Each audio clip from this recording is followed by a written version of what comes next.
أشهد أن لا إله إلا الله وحده لا شريك له وأشهد أن محمدا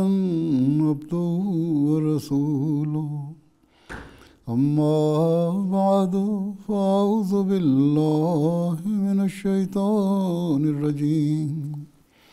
بسم اللہ الرحمن الرحیم۔ اللہ تعالیٰ کے فضل سے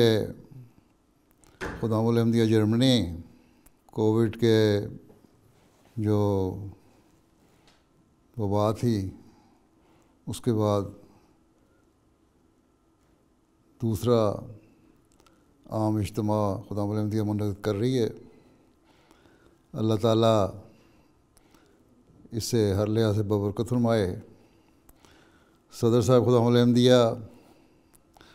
نے اس خواہش کا اظہار کیا کہ وہ پیغام جرمنی خدام الحمدیہ کے لیے میں دوں۔ پہلے تو ان کی خواہش تھی کہ خود آؤں، لیکن مصروفیات کی وجہ سے خود آنا تو مشکل تھا۔ باوجود خواہش کے میں ایک عرصے سے جرمنی نہیں جا سکا، اور جرمنی کی جماعت اللہ تعالیٰ کے فضل سے اور نوجوان خاص طور پر اللہ تعالیٰ کے فضل سے اور بچے بھی اخلاص و وفا میں بہت بڑے ہوئے ہیں۔ اللہ تعالیٰ کرے کہ نوجوانوں میں بھی اور بچوں میں بھی اخلاص اور وفا کی یہ روح ہمیشہ قائم رہے، اور جہاں وہ جماعت کے لیے اپنا وقت دینے والے ہوں، اپنی روحانی اور علمی ترقی کے لیے کوشش کرنے والے ہوں، وہاں خلافت کے ساتھ بھی اخلاص و وفا کا خاص تعلق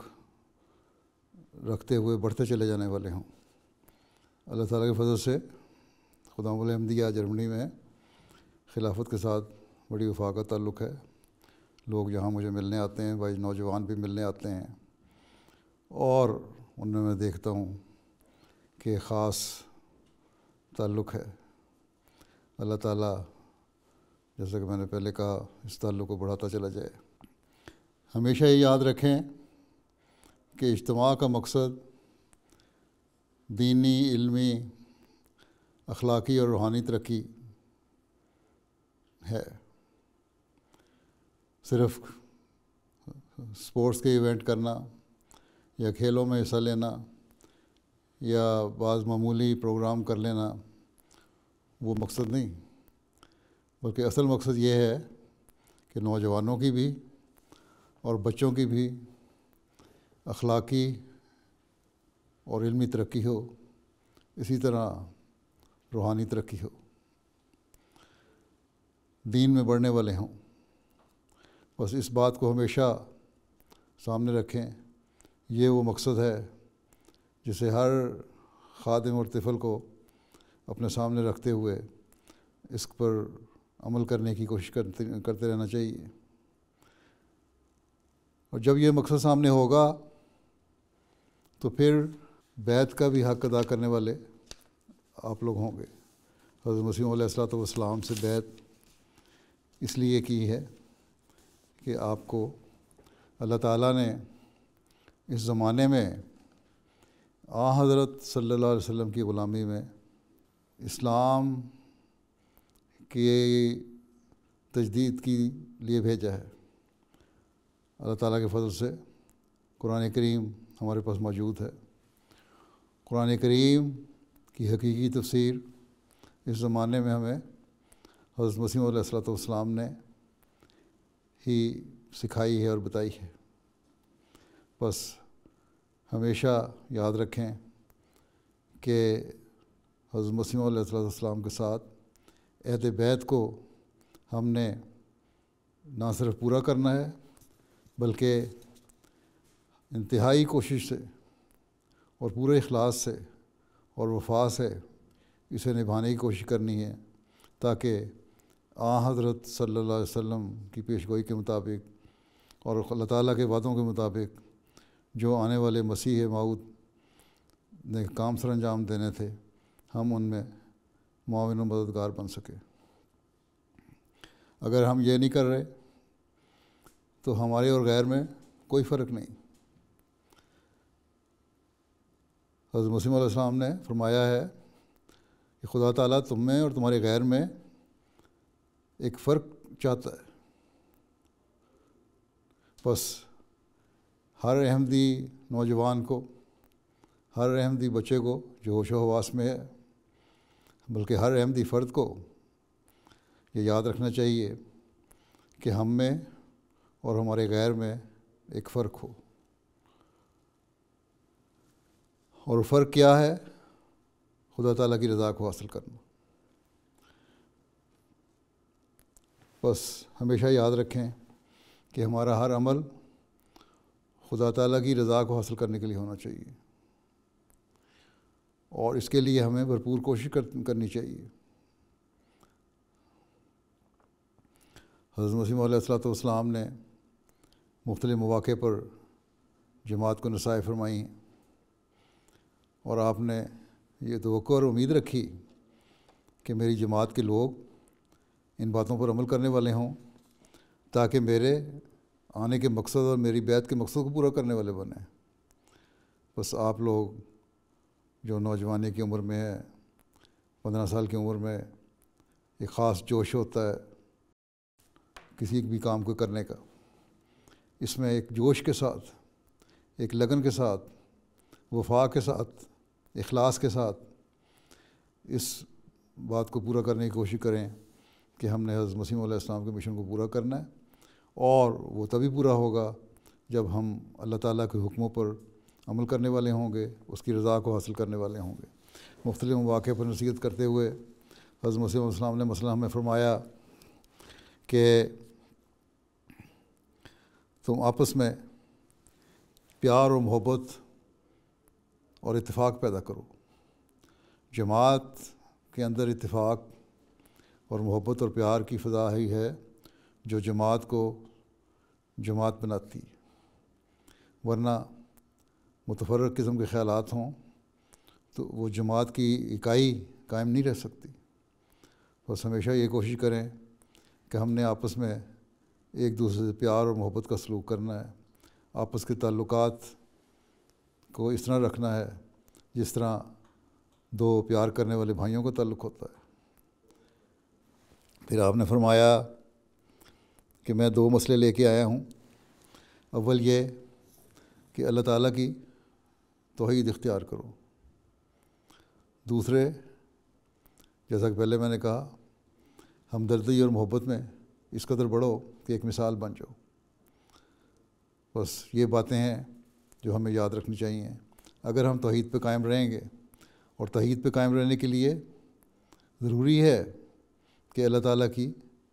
عبادت کی طرف ہماری توجہ ہو۔ بس خدام الاحمدیہ کہ ہر ممبر کو یہ چاہیے، بلکہ اطفال الاحمدیہ کو بھی، کہ توحید کے قائم کرنے کے لیے اللہ تعالیٰ کی عبادت کا حق ادا کریں، ایک ہو کے اللہ تعالیٰ کے آگے جھکیں، اور اس کے لیے ایک نظام جو اللہ تعالیٰ نے قائم فرمایا ہمارے لیے، ایک ہو کے اللہ تعالیٰ کی عبادت کے آگے جھکنے کے لیے، وہ نماز با جماعت ہے۔ بس نماز با جماعت ادا کرنے کی طرف بھرپور کوشش کریں۔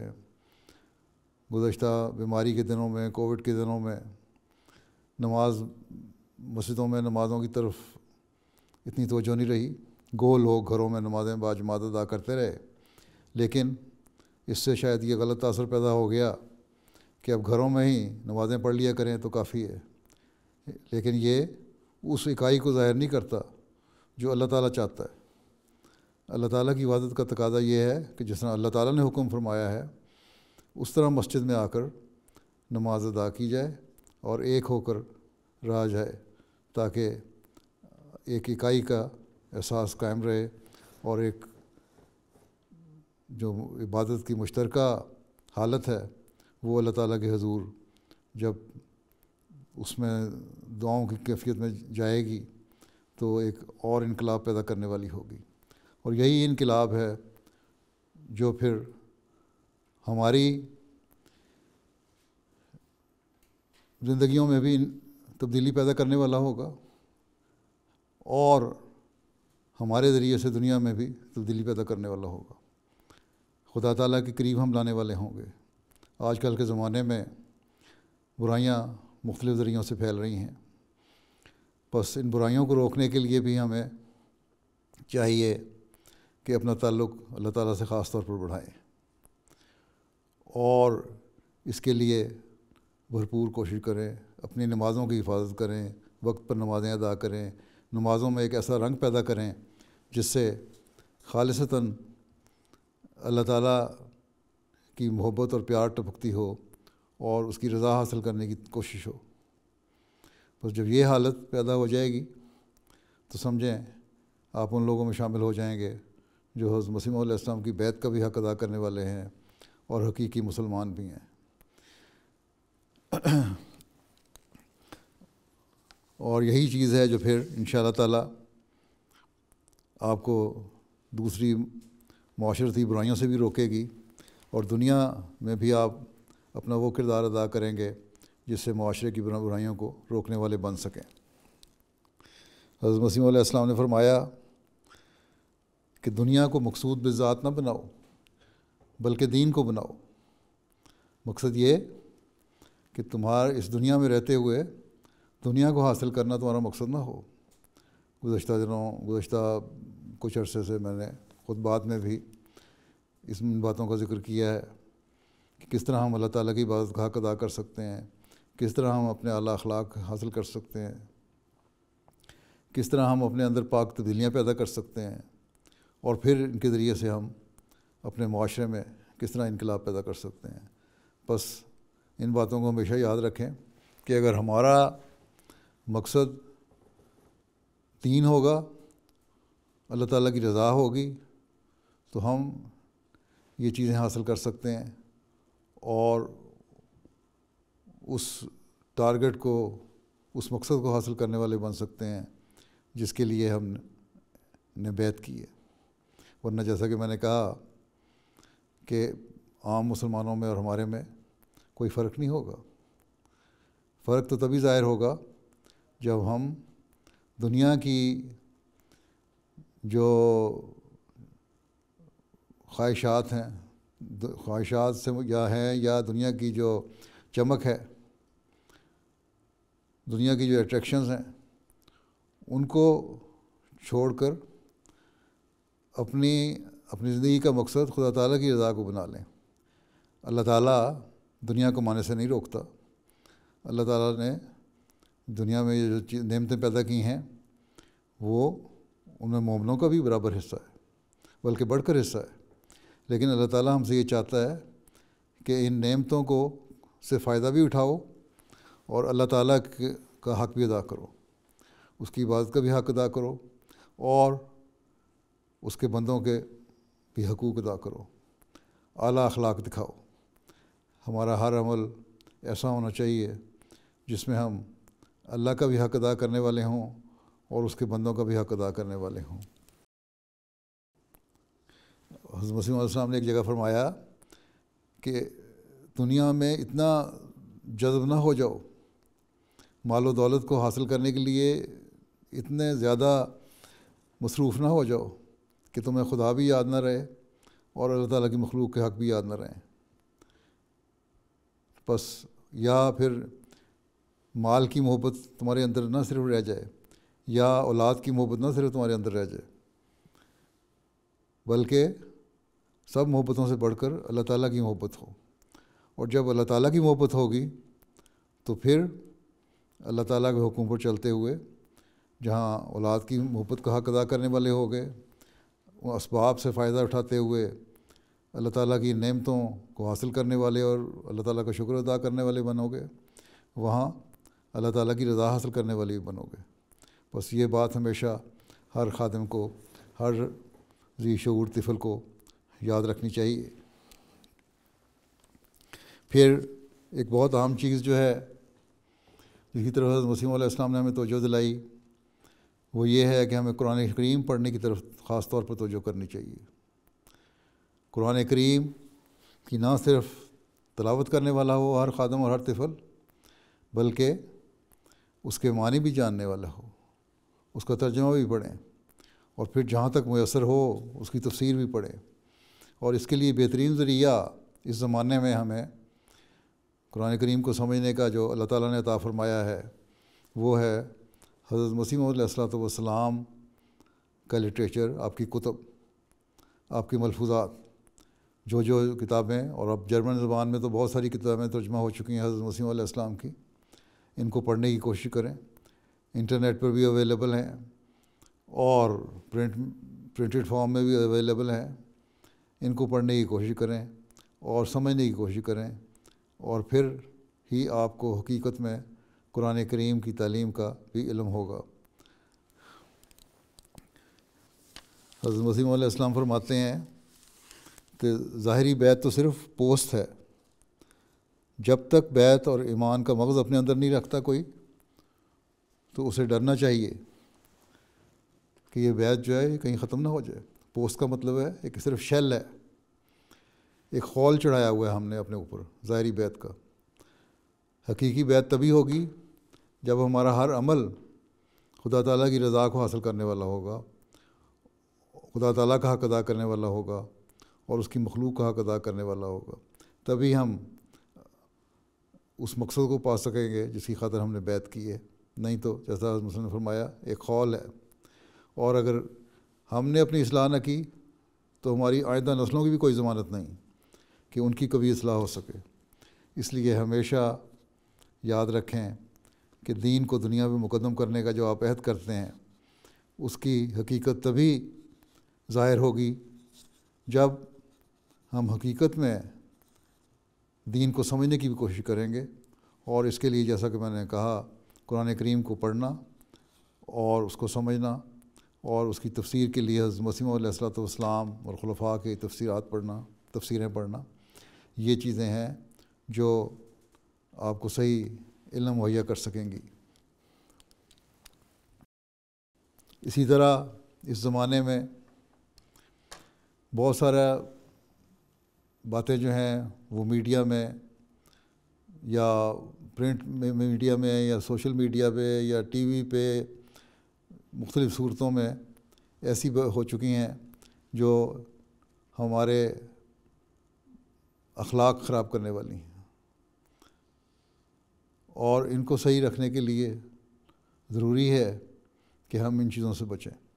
حضرت مسیح صلی اللہ علیہ وسلم آیا بد صحبت سے اپنے آپ کو بچاؤ، اور اس کے لیے سب سے پہلا ذریعہ تو یہی ہے کہ دعائیں کرو کہ اللہ تعالیٰ ہمیں بد صحبت سے بچائے، پھر ایک ارادہ کرو کہ اللہ تعالیٰ ہمیں بد صحبتوں سے بچائے۔ شام کو آ کے انٹرنیٹ کھولا، غلط قسم کے پروگرام دیکھنے لگ گئے، یا ٹی وی پہ غلط پروگرام دیکھنے لگ گئے، یا باہر جا کے غلط قسم کے دوستوں میں بیٹھ کے غلط باتیں سیکھنے لگ گئے۔ یہ ساری باتیں ایسی ہیں جو دین سے دور لے جانے والی ہیں اور خدا تعالیٰ سے دور لے جانے والی ہیں۔ بس ہر خادم کو، ہر طفل کو ان باتوں سے پرہیز کرنا چاہیے، اور فی زمانہ جب کہ بعض باتیں اس معاشرے میں اخلاقی لحاظ سے بری نہیں سمجھی جاتی، بعض باتیں چھوٹی عمر کے بچوں کو بھی ایسی بتائی جاتی ہیں جن کو سمجھنے کی ان کی عمر ہی نہیں ہوتی، ان کو سمجھانے کے لیے بھی جو ماں باپ ایسے ہیں، خدا علیہ میں بھی ایسے ماں باپ ہیں جن کے بچے ابھی چھوٹی عمر کے ہیں، پرائمری اسکولوں میں جاتے ہیں، چھوٹی کلاسوں میں جاتے ہیں، ان کو چاہیے کہ ان کے ساتھ دوستانہ ماحول پیدا کر کے ان کو دین کی باتیں سمجھاتے رہیں، خود بھی برائیوں سے پرہیز کریں، اپنے اولاد کو بھی برائیوں سے بچائیں، اور یہی ایک طریقہ ہے جس سے ہم اپنی نسل کو بچا سکتے ہیں، اور یہی ایک طریقہ ہے جس سے ہم اس عہد بیعت کو پورا کر سکتے ہیں جس کے لیے ہم نے حضرت مسیح علیہ الصلوۃ والسلام کی بیعت کی ہے، اور یہی وہ طریقہ ہے جس سے ہم خدا احمدیہ کے عہد کو پورا کر سکتے ہیں، یہی وہ طریقہ ہے جس سے آپ خلافت کے صحیح وفادار بن سکتے ہیں، اور جو عہد کرتے ہیں کہ خلافت احمدیہ کے قائم رکھنے کے لیے ہر قربانی کروں گا، اس کا آپ حق ادا کر سکتے ہیں۔ ورنہ اگر دنیا کی برائیوں میں پڑ گئے، دنیا کی علائشوں میں پڑ گئے، دنیا کی چمک میں پڑ گئے، تو پھر یہ چیزیں آپ کبھی حاصل نہیں کر سکیں گے، اور اس مقصد کو بھی بھول جائیں گے جس مقصد کے لیے آپ نے یا آپ کے بڑوں نے بیعت کی اور جماعت احمدیہ میں شامل ہوئے. یہاں آ کے اللہ تعالیٰ نے آپ لوگوں میں بہت سارے خاندان ایسے ہیں جن میں بہت اللہ تعالیٰ نے فضل فرمایا ہے. بس اللہ تعالیٰ کا کہ ان فضلوں کا شکر ادا کرنے کے لیے ضروری ہے کہ اللہ تعالیٰ کی دی ہوئی تعلیم کے مطابق ہم عمل کرنے والے ہوں اور اس کی رضا کو ہر وقت حاصل کرنے والے ہوں. اللہ تعالیٰ آپ سب کو اس کی توفیق عطا فرمائے. جزاک اللہ.